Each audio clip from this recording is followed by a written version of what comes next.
La colosal población de China es un concepto que es difícil de entender para los occidentales. Con una población que se acerca a los 1.4 mil millones de personas, hay más personas que viven en China que en los continentes de Europa, América del Norte y Australia, todos combinados. Casi el 18% de la población humana es China, mientras que China misma es el tercer país más grande del mundo por territorio. Pero a pesar de esta población titánica y este enorme territorio, más de la mitad de China está casi vacía.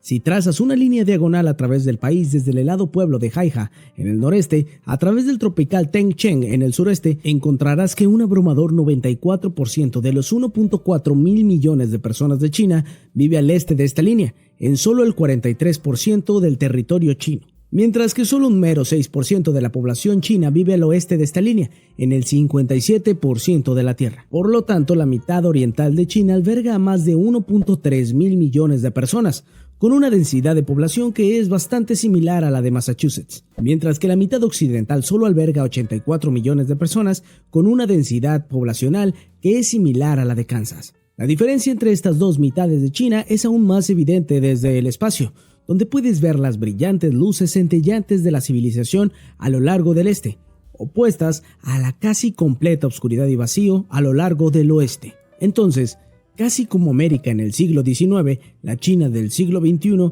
tiene una vasta mitad occidental subdesarrollada y escasamente poblada. Pero a diferencia de América, el problema occidental de China ha permanecido sin resolverse y relativamente sin poblar durante miles de años. Hace casi un siglo, en 1935, un hombre llamado Hu Huanyang dibujó este mapa con una línea a través de China.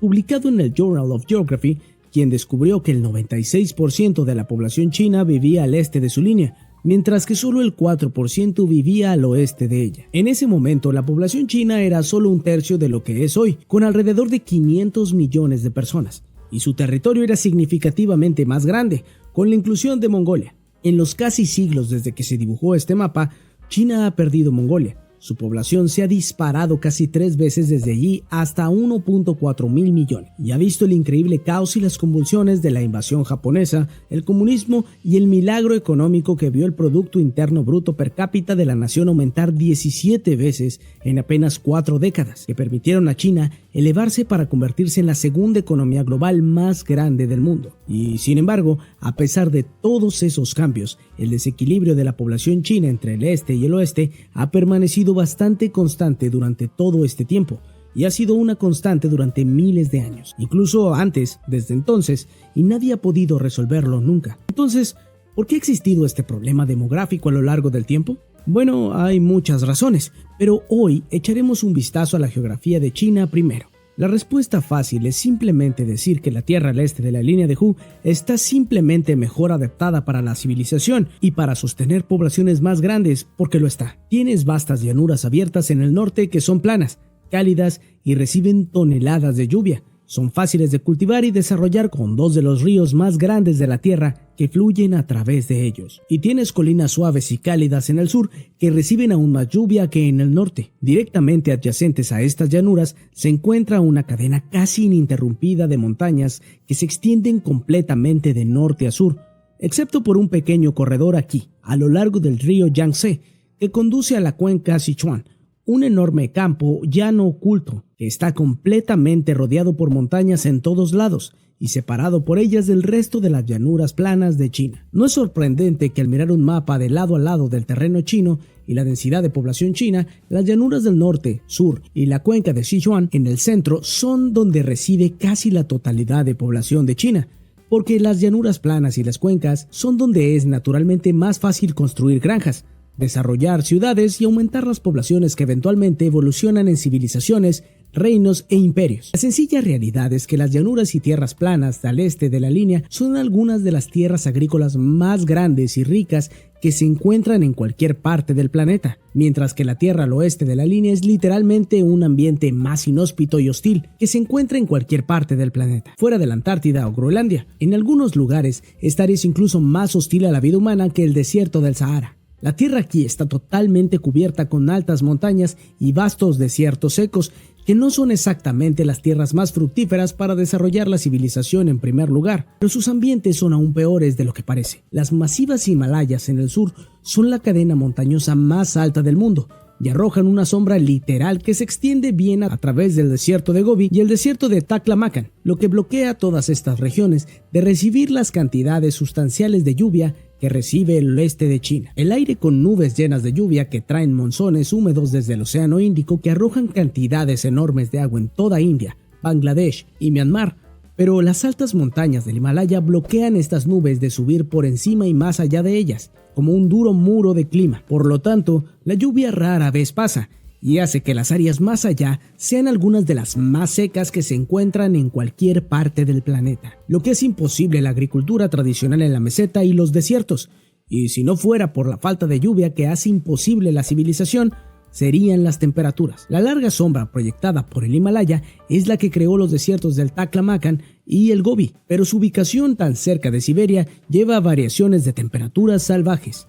Los vientos fríos y duros que soplan desde el Ártico pueden llegar a hacer que las temperaturas de los desiertos durante el invierno caigan hasta los menos 40 grados Celsius y durante el verano pueden subir a los 45 grados Celsius. Las temperaturas dentro de los desiertos pueden cambiar literalmente hasta 35 grados Celsius en solo un periodo de 24 horas. Y para empeorar las cosas, los desiertos se están expandiendo. Al igual que los conquistadores nómadas que han salido rugiendo de estas tierras durante miles de años para conquistar y saquear la tierra agrícola de China, las arenas de los desiertos mismos ahora están tomando su turno a un ritmo de casi 3.600 kilómetros cuadrados cada año. Lo que eso significa es que aproximadamente cada década las arenas del Gobi por sí solas están conquistando casi un Taiwán de tierra agrícola de China. El cercano desierto de Taklamakan está ubicado dentro de un área conocida como la Cuenca de Turín, con temperaturas brutales tanto en invierno como en verano, mientras que también casi está completamente desprovista de agua y rodeada por altas montañas por todos lados. Esta región no solo es increíblemente difícil de alcanzar, sino también es increíblemente difícil de sobrevivir,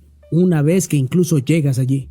Como resultado, se cree que en la Cuenca de Turín fue el último lugar en todo el continente asiático que fue colonizado por los humanos, potencialmente solo tan reciente como el alrededor de 1800 AC, muchos siglos después de que los antiguos egipcios construyeran la Gran Pirámide de Giza. Como resultado de esta terrible geografía, las tierras al oeste de la línea Hu, dentro de China, siempre han sido esencialmente un páramo estéril, hostil a casi toda vida humana que nunca ha podido soportar mucho más que pastores nómadas, mientras que la tierra al este de la línea se convirtió en la cuna de la civilización china, y donde hay gente, seguirán más, y a lo largo de más tiempo.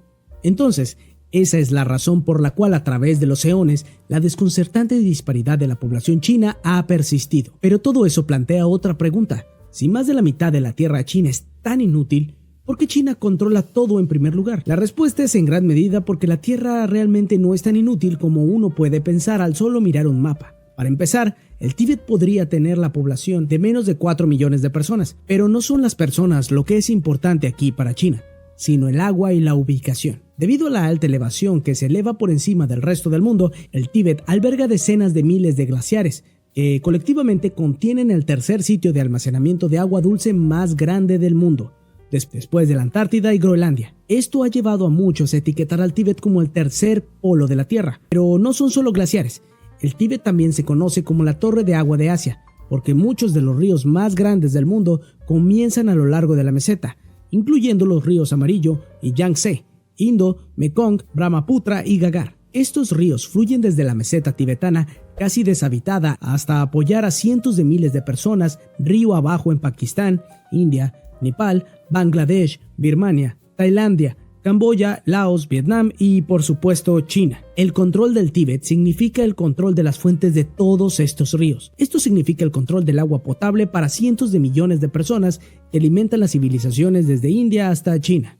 Por lo tanto, desde la perspectiva china, para garantizar un suministro continuo e ininterrumpido de agua, sus dos ríos críticamente importantes, y controlar la tercera fuente de agua dulce más grande del mundo, para asegurar un futuro en el que el agua dulce puede ser más difícil de obtener.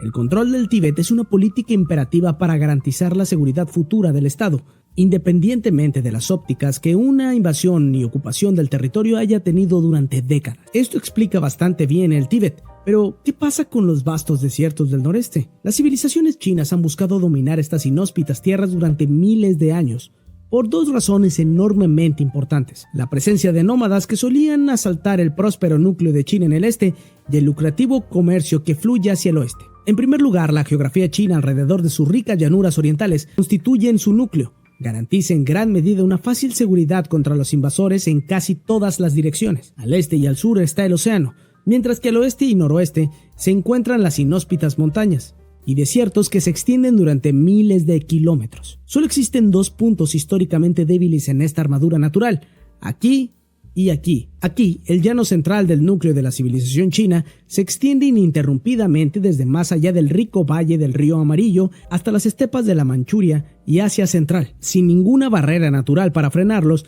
Las diversas hordas nómadas de las estepas, como los mongoles, los tártaros, los hunos y muchos otros que vivieron en estas etapas a lo largo de la historia, siempre pudieron lanzar incursiones o conquistas en las tierras más ricas de China para saquear y despojar. Durante miles de años, a través de numerosas dinastías chinas e incluso más numerosos invasores, se hicieron intentos para tapar este hueco con fortificaciones y muros, que con el tiempo evolucionaron en lo que hoy conocemos como la Gran Muralla China. El otro punto débil de la armadura china era mucho más pequeño y se encontraba a través de una pequeña franja de tierra aquí, conocida como el Corredor de Hexi. Es un estrecho tramo a través de la tierra de las desoladas tierras del oeste que es relativamente fácil de atravesar, porque es plano y salpicado de oasis a lo largo de su camino, y actuaron casi como estaciones de gasolina antiguas para los viajeros invasores que se movían a través de él. Rodeado de montañas al norte y al sur, rodeado por algunos de los entornos más inhóspitos del mundo, el corredor actúa como un paso natural que se extiende por casi 1000 kilómetros,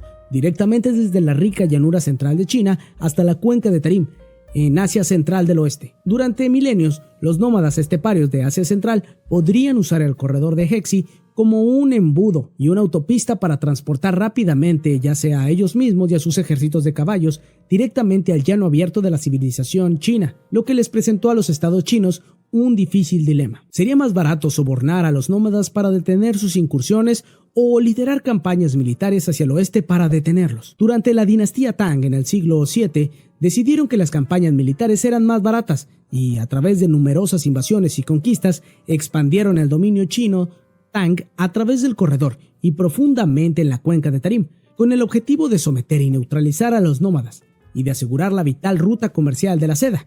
Junto con ser una autopista para invasores en ambas direcciones, el corredor de Hexi servía como una ruta de transporte vital para las caravanas de comercio y los mercaderes, y era la ruta comercial más importante en el noroeste de China.